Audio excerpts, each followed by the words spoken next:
पल पल प्रेम की लहर बरसाते हमारे परम गुरुदेव श्री के चरणों में परम विनय भाव से वंदन।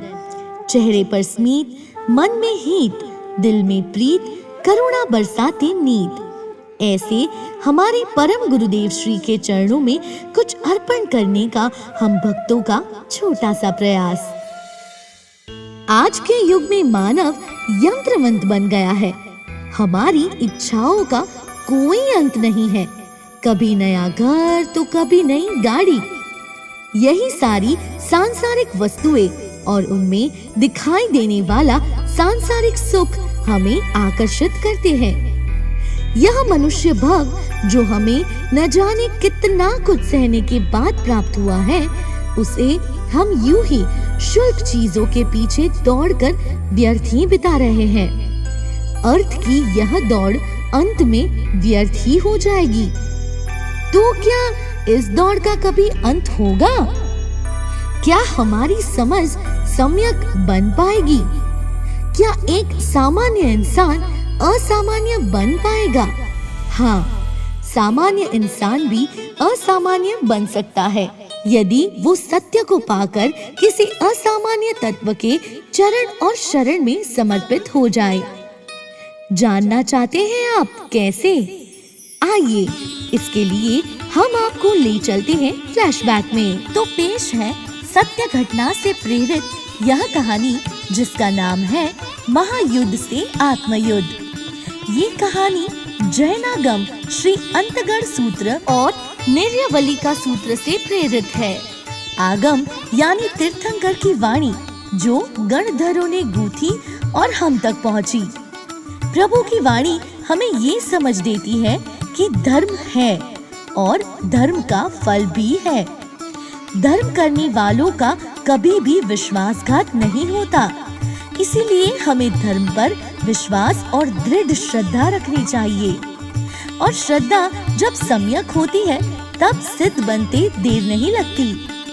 यह कहानी आज से करीबन 2600 वर्ष पुरानी प्रभु महावीर के काल की ऐसी 10 आत्माओं की है जिन्होंने देव और गुरु का पकड़ा हाथ और धर्म का कभी ना छोड़ा साथ। तो आइए चलते हैं चंपा नगरी में, जहाँ से शुरू हुई यह महासंग्राम से आत्म संग्राम की कहानी, जिसकी योद्धा थी महाराजा श्रेणिक की 10 रानियां, जिनके नाम थे काली, सुकाली, महाकाली, कृष्णा, सकृष्णा, महाकृष्णा, वीर कृष्णा, राम कृष्णा, पितृसेन कृष्णा। यह 10 रानियों की दीक्षा तो प्रभु महावीर के शरण में हुई थी, पर क्या आप जानते हैं उनके वैराग्य का निमित्त क्या था? उनके संसार छोड़ने का निमित्त था उनके पुत्रों का वियोग। वैसे तो मगध नरेश श्रेणिक की अनेक रानियां थी, जिनसे उनके अनेक पुत्र थे, पर उनकी चहेती थी चेलना रानी, जिनके 2 पुत्र थे, कोणिक और विहल कुमार। श्रेणिक राजा ने कोणिक को राज्य दिया और विहल को सेचनक हाथी और 18 सेर वाला हार दिया। दुनिया का दस्तूर है, खुद के पास चाहे बहुत सुख हो, पर दूसरों का एक सुख नहीं दे पाते। स्त्री हठ विनाश का सर्जन करता है। इच्छा यदि आग्रह और जिद बन जाए तो बहुत बड़ा तूफान ला सकती है।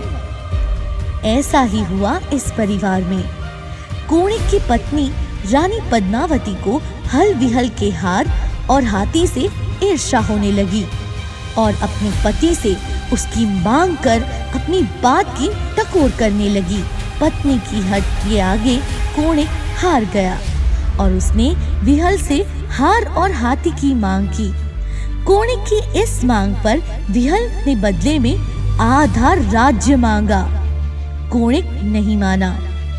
कोणिक ने अनेक बार कहलवाया। अब विहल चंपा नगरी छोड़कर अपने नाना चेड़ा राजा के पास वैशाली नगरी चला गया। कोणिक ने दूत भेजे, फिर वही मांग।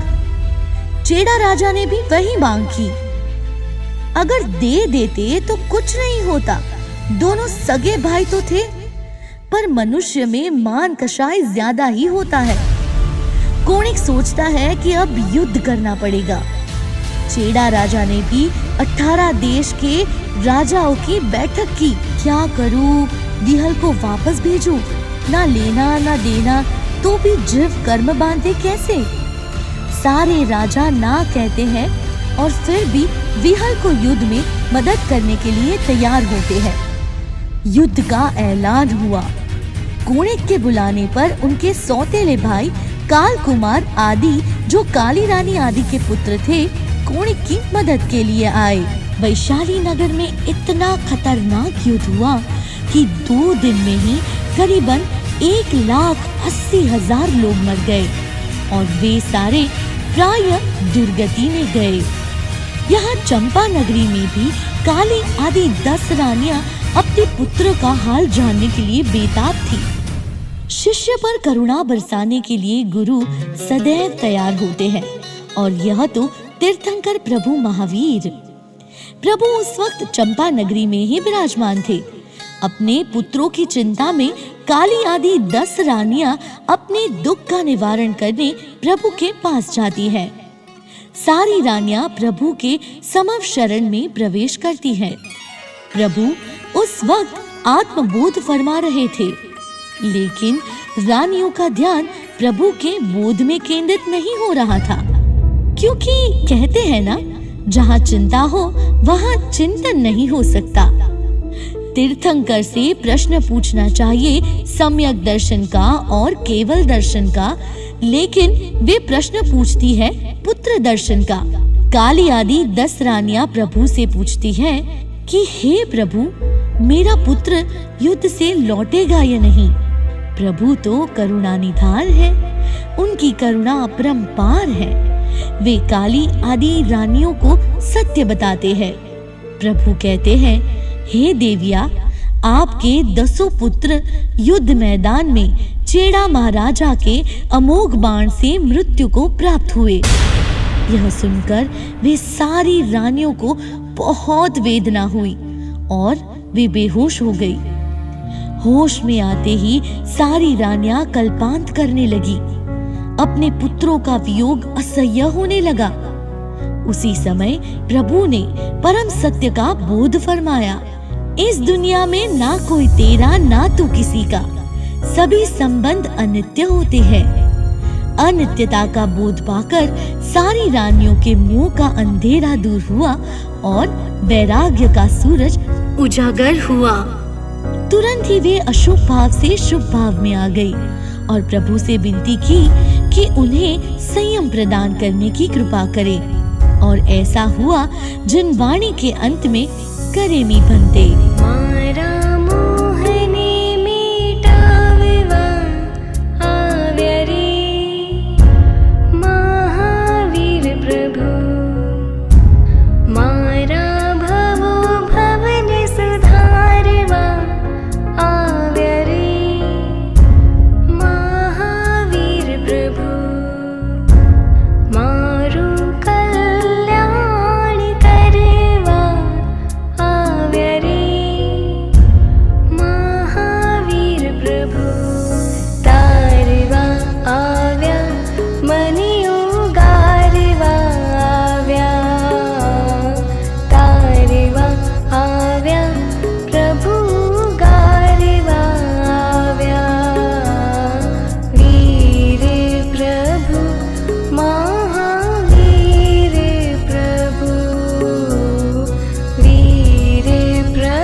चौथे आरे के जीव जैसे ही संयम के वस्त्र धारण करते थे, तुरंत ही उन वस्त्रों की रोशनी देने के लिए तप के आभूषण भी पहनते थे।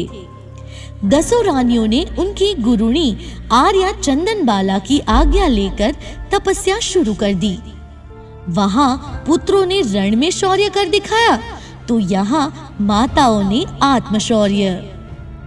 सब रानियों ने एक से बढ़कर एक तप, जैसे कि रत्नावली तप, कनकावली तप, आदि कठिन से कठिन तप करके अपने कर्मों को क्षय करने लगी। पर अपने दुख का निवारण करने के लिए वे अगर प्रभु के पास नहीं गई होती तो? अगर प्रभु ने उनके पुत्रों का सच नहीं बताया होता तो क्या वे उस युद्ध की चिंता से बाहर निकालकर आत्मयुद्ध कर पाती? पर प्रभु की करुणा देखिए, प्रभु ने उन्हें मोह की मूर्छा से हमेशा के लिए जागृत कर दिया। प्रभु जानते थे जब तक मोह नहीं छूटेगा तब तक वैराग्य प्रकट नहीं होगा। 10 रानियों ने आश्रम का मार्ग छोड़ा, संवर का मार्ग अपनाया। कहाँ आर्त ध्यान कर रही थी और कहाँ मनुष्य भव को सार्थक कर मोक्ष मंजिल प्राप्त कर ली। प्रभु की अपरंपार करुणा एक सामान्य को भी असामान्य बना देते हैं। प्रभु सम यही करुणा इसी काल में गुरु की अपरंपार करुणा में अनुभव की जा सकती है। एक कॉमन मैन अनकॉमन बन सकता है और यह सिर्फ और सिर्फ एक गुरु ही कर सकते हैं। हे गुरुदेव, आप भी हम जैसे पामर सामान्य जीव पर आपके संयम काल में से समय निकालकर हमें बोध देने की निरंतर करुणा बरसा रहे हैं। आप ही हमारा कल्याण करने के लिए अलग अलग सेवा स्वाध्याय की आज्ञा दे रहे हैं। हमें स्व और पर का भेद ज्ञान सिखा रहे हैं। हम पर सत्संग का श्वेत लंग लगाकर हमारा आत्मोद्धार कर रहे हैं। हे करुणा निधान परम गुरुदेव, आप अपने ज्ञान, दर्शन, चारित्र, तप, संकलित जीवन से हमारे जीवन को भी अलंकृत कर रहे हैं। हे कृपा निधान, हम जैसे संसार में आसक्त जीवों के कल्याण मित्र बनकर अपनी कृपा बरसाकर हमें परम सौभाग्यशाली बनाने वाले परम गुरुदेव, आपके चरण कमल में बारंबार वंदन।